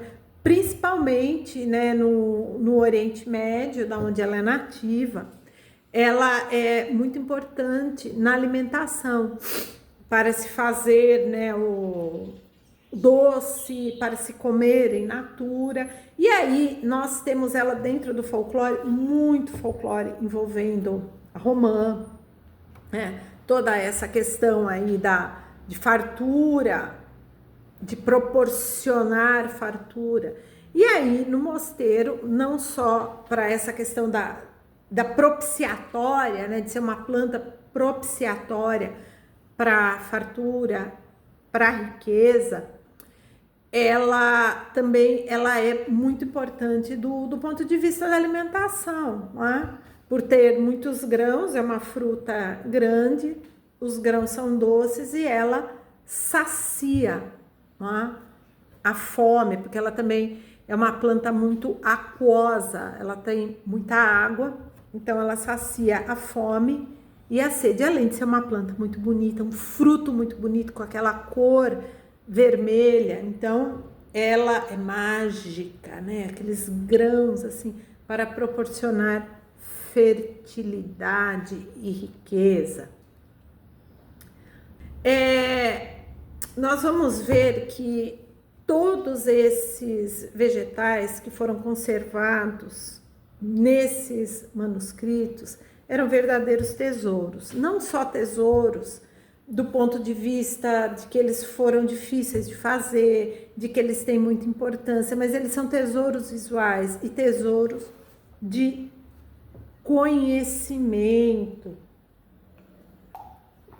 porque eles vão mostrar para a gente os detalhes. Vejam, numa época em que tudo era feito à luz de vela, eram pergaminhos, né, feitos de pele de animal, tintas vegetais e minerais, né, escrito com pena de ganso, né, e a pessoa que escrevia com a mão direita tinha que ser a pena da asa certa, da mão esquerda, a outra asa. Então, tinha todas essas questões, né? Eles mostravam a descrição dessas plantas, seja a descrição física delas, a descrição do uso, mas eles também passam para a gente como essas plantas eram verdadeiros amuletos, tá? Amuletos propiciatórios de fertilidade, de prosperidade, de proteção e amorosos também. O que a gente não pode esquecer, pegando aqui a narrativa de Tristão e Isolda, aonde o filtro amoroso foi feito lá, né, para que os jovens os jovens não, né, um mais velho e uma muito jovem, que não tinham muito em comum, tomassem aquela poção e se amassem, né, e fossem felizes no casamento. Existia muito essa questão do filtro amoroso ser feito nessas condições, para que os casamentos que eram arranjados, às vezes era um homem muito mais velho com uma menina, os casamentos, então, os noivos, né, e futuros esposos tomassem esses filtros amorosos e se amassem e o casamento não fosse tão dolorido. Então, esses tesouros, né, desses manuscritos que trazem essas plantas, trazem todas essas informações para a gente que são fundamentais. Nós agora vamos dar um salto na produção de medicamentos e na produção de filtros amorosos, uso medicinal e uso mágico. Lá por volta do ano 800 aqui da nossa era, teve um sujeito, né, que seria o rudimento do que seria um químico, né? Lá na pré-história da química, Jabir Ibn Hayyan, ele criou o primeiro destilador. É graças a esse homem aí que hoje nós temos as famosas bebidas destiladas, que nós podemos destilar o óleo de muitas plantas e flores, né? E é graças a ele que nós temos a produção de álcool, né? Seja o álcool de cereais, o álcool de cana, enfim. Esse moço aí, ele criou o destilador e começou a extrair óleos muito puros de plantas e flores, e ele também conseguiu extrair as primeiras aquavit, né? Porque aquavit não é o nome só daquela aguardente de frutas típica da Escandinávia, né? Que tem aquavit, que hoje em alguns supermercados você até encontra pagando um preço absurdo para tomar uma aquavit. Você encontra essas águas da vida, né? Porque seriam as águas ardentes, que em português deu a palavra aguardente, não é? Que assim que você toma o aguardente, nossa, então desperta a vida, desperta, né? Então, por isso, águas da vida, tudo com moderação, pelo amor de Deus, não é? E esses aguardentes que o Jabir Ibn Hayyan criou a partir do seu destilador, facilitou muito a elaboração dos medicamentos da época que seriam utilizados como tópicos e permitiu que fossem começar a tirar o extrato das plantas. O que é o extrato? Às vezes a gente vê em programa de culinária aí na TV, no streaming, seja lá onde for, aí faça o seu próprio extrato de baunilha, o que é muito bom, melhor do que comprar o artificial. Então, o que você faz? Você vai lá e paga quase R$100 numa fava de baunilha boa, né? De preferência, se você tiver acesso a comprar baunilha aqui do Cerrado Brasileiro, melhor do que comprar a de Madagascar, que também é muito boa, mas é envolvido com trabalho infantil, etc. Não cabe aqui. Aí você pega a fava de baunilha, aí você pega um vidro limpíssimo, coloca a sua favinha de baunilha e coloca o álcool de cereais, tá? Cuidado quando for comprar álcool de cereais para fazer extrato de baunilha, porque muitas vezes, muitas lojas vendem o álcool de cereais para fazer sabonete, não é? Fazer vela e outras coisas. Não, tem que ser álcool de cereal potável. Ele tem que ter esse nome, potável.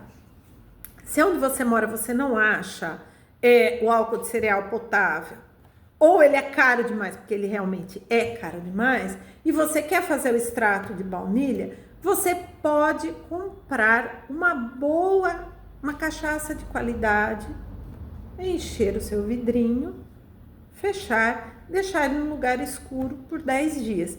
E aí, quando você for fazer o seu bolo, o seu pudim, você pega o seu vidrinho com conta-gotas bem limpo, pega algumas gotinhas e coloca aquele extrato de baunilha no seu pudim, no seu bolo ou na sua receita. Esse é um método fácil e relativamente barato de você ter o seu extrato de baunilha, que há alguns lugares que vendem realmente extrato de baunilha pronto, mas para mim aqui em João Pessoa é algo muito caro, né? Então, esses medicamentos aí da época foram alavancados graças à invenção desse árabe que criou o destilador lá no ano 800. Então, mais uma vez, uma invenção medieval que a gente está usando, não é? Nós vamos ver 3 plantas muito especiais e como é que essas plantas mudaram a vida de uma rainha lá da Idade Média, tá? A primeira planta é a lavanda, tá? Mas, gente, tem uma coisa, não é essa lavanda que nós cultivamos aqui, é a outra lavanda, que é mais cara e etc, que às vezes algumas casas de ervas aí vendem lavanda e alfazema como sendo a mesma coisa. Não, lavanda é lavanda, alfazema é alfazema, tá? Agora, se você não conseguir comprar a lavanda, né? Você não conseguir acesso à lavanda, pode usar a lavanda que você tem em casa, mas um detalhe, para fazer essa receita da rainha, lavanda seca. Todas as ervas têm que ser seca. Porque quando a erva tá seca, a planta tá seca, ela já perdeu água. Então ela vai tornar o extrato mais puro, melhor e sem água praticamente nenhuma. Então anotem aí, primeira planta, lavanda, aquela planta cheirosa que deixa as roupas da gente bem cheirosas. Segunda planta especial lá da rainha, o alecrim. É aquele alecrim que a gente tem plantado no jardim, em casa, que põe atrás da orelha, junto com a arruda também, não é? Esse alecrim que perfuma, que é uma planta mágica por excelência, tá? O alecrim é uma planta mágica por excelência, ele atrai boa sorte, ele afasta o mal, ele junta as pessoas, não é? Ele é utilizado como um amuleto de amor eterno, mas o alecrim, ele é uma planta que tem um potencial fitoterápico que vai além de fazer crescer cabelo, né? Que hoje está na moda o óleo de alecrim para fazer crescer cabelo. Ele vai além disso, ele é anti-inflamatório, ele é analgésico, e ele é altamente digestivo. É por isso que muitas receitas, né, principalmente receitas que usam carne de porco, recomendam usar o alecrim, né, para ajudar na digestão. Além de que ele é uma planta muito bonita, né? Então, esse é o alecrim, segunda planta. E vamos para a terceira planta que todo mundo já ouviu falar, que é a sálvia, né? Que é essa aí. O que acontece? Todo mundo já ouviu, ai, fulano veio na minha casa, eu vou queimar a sálvia. né? Ai, eu tô queimando sálvia. Ai, quero só conhecer gente que eu não preciso queimar a sálvia depois. A sálvia, ela tem toda essa carga mágica, né, de proteção, de afastar maus espíritos, de limpeza, de levar tudo que é de ruim embora. Mas a sálvia também, do ponto de vista da fitoterapia, ela é uma planta muito importante, não é? Ela é uma planta que ela tem função antisséptica, né? Ela até era utilizada na Idade Média e na Idade Moderna como escova de dente. Pois é, não tinha Colgate, Oral-B na época, o que fazia? Pegava a sálvia, né, misturava e esfregava assim nos dentes, depois enxaguava com água para limpar, né? Ela tem esse potencial antisséptico que é também hoje muito utilizada pela fitoterapia séria, comprometida, comprovada cientificamente, tá? Não vai inventar às vezes aí de usar sálvia. Ela é muito usada também, quando eu falo usar sálvia indevidamente. Ela é muito utilizada também como tempero, não é?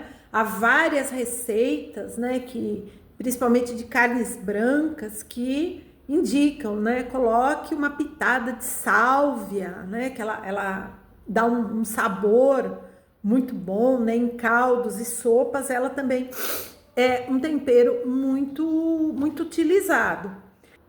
Vocês vão ter aí o nome o nome científico, né, da lavanda, do alecrim e da sálvia, juntamente com o álcool.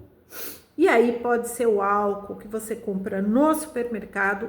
Lembre-se, não é álcool 70%, é álcool 46%, porque o álcool a 70%, ele só deve ser utilizado em frascos pequenos e quando existe a recomendação médica para alguma coisa, como por exemplo fazer a higiene do umbigo dos recém-nascidos, né? Fora isso, nada de álcool 70 para usar a churrasqueira. Já tem outros métodos aí para usar que é inflamável, é perigoso e causa acidente. Para isso, álcool 46.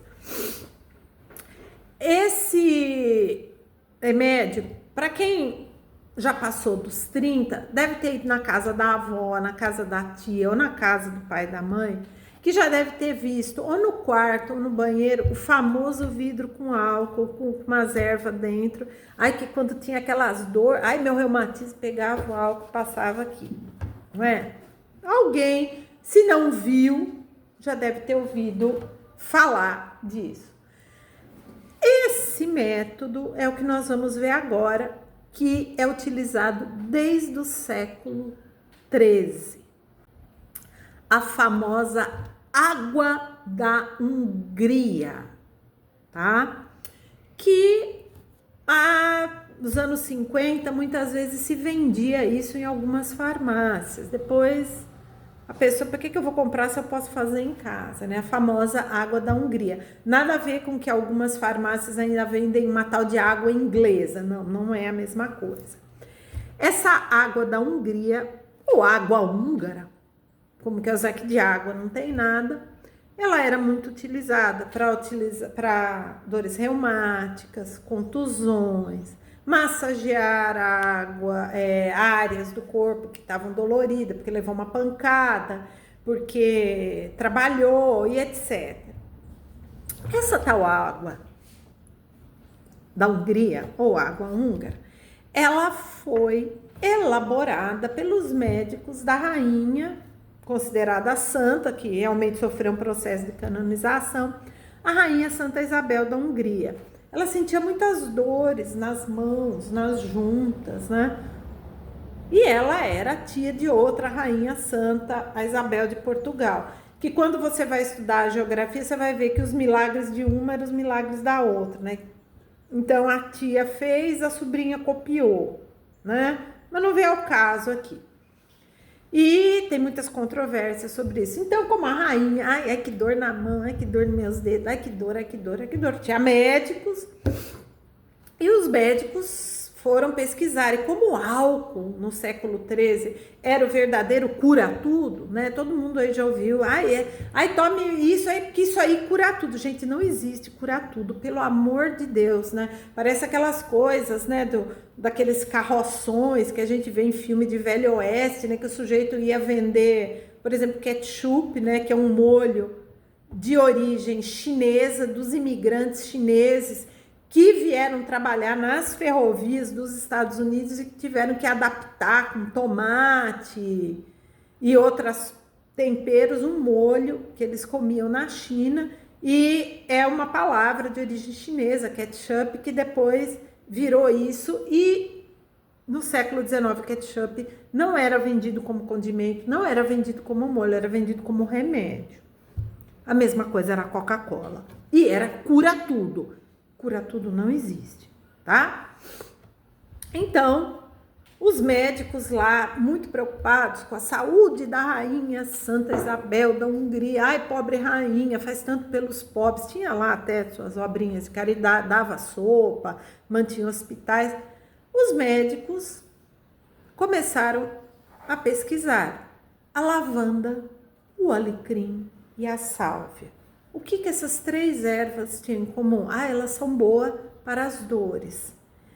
Mas vai só ficar tomando chá? As dores são à mão.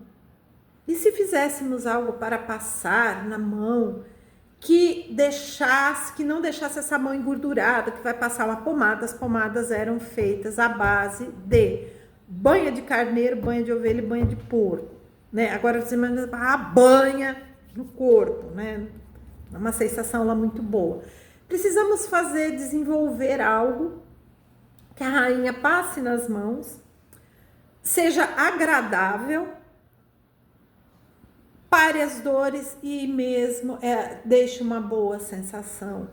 Essas 3 ervas, a lavanda, o alecrim e a sálvia, elas são muito aromáticas, tá? Elas são muito perfumadas, né? Até é muito utilizada na indústria da perfumaria. Então, o que eles fizeram? Pegavam 3 partes iguais, né, dessas plantas e deixaram elas macerando no álcool por algum tempo. E aí, perceberam que passando na mão da rainha, a rainha se sentia bem, as dores iam diminuindo. Segundo consta, né? Ninguém estava lá para saber se as dores diminuíam mesmo.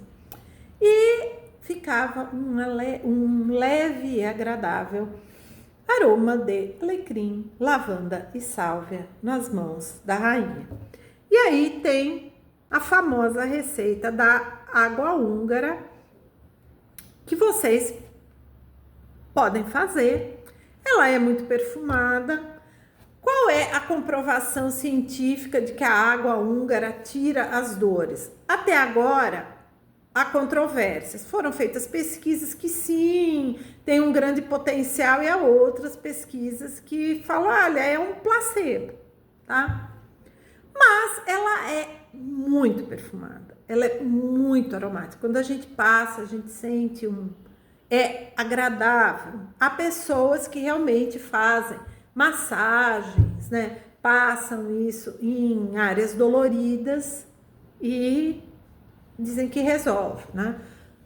Você vai pegar 2 colheres de sopa de alecrim, 2 colheres de sopa de lavanda, 2 colheres de sopa de sálvia e 400 ml de álcool 46. Lembre-se, muito cuidado, sem criança perto, sem animal de estimação perto. Você vai pegar um vidro aí que você tenha na sua casa, qualquer um, de preferência que ele já foi fervido, lavado, esteja bem seco. Você vai colocar as ervas dentro, vai colocar o álcool, vai fechar e vai deixar num lugar escuro por 10 dias. E aí, depois, passados esses 10 dias, você pode usar. Jamais, em hipótese alguma, ingiram isso. Tá? Não pode beber, não pode beber. Não pode beber porque faz mal, tá? É por isso. Não bebe, não, em hipótese alguma. Tem que manter longe de criança, manter longe de animais domésticos e não deixar no sol nem perto do fogo. Se você quiser passar ele como um perfume, toma muito cuidado, espera ele secar bem, não vai sair no sol, porque pode manchar a tua pele e ninguém quer que ninguém fique com pele manchada. Mas se você quiser passar assim nas suas mãos, né? Bem pouco, porque o álcool muitas vezes resseca a pele, você sente aquele perfume, né, antes de dormir, que vai ser agradável. Mas não dá para beber, não dá para tomar, isso aí não é para beber não, de jeito nenhum, né? E outra coisa, não façam com álcool em gel, tá? Porque o álcool em gel, ele não vai ficar em gel, tem que ser feito com álcool líquido, para ele ficar líquido mesmo, né? Às vezes para dar uma borrifadinha no ambiente também, né? Ele fica perfumado, né? Às vezes você quer passar em alguma toalha, você vai fazer um almoço especial, você quer dar um... Ai, que perfume gostoso, borrifa um pouquinho na toalha que ele vai ficar, essa água húngara fica bem perfumada, tá? Então, muito obrigada, espero que vocês tenham gostado dos conteúdos de hoje sobre as ervas e as plantas mágicas na Idade Média. Vão lá no grupo, tá? No grupo de discussão, que eu vou deixar todas essas dicas aqui que eu fui deixando, né, ao longo da aula. E aí vocês têm acesso, respondam a pesquisa e vão no grupo para a gente movimentar, debate de ideias e tudo mais. Então, muito obrigado e a gente vai se ver na próxima aula com as plantas mágicas da Era Viking. Então, tchau, até semana que vem.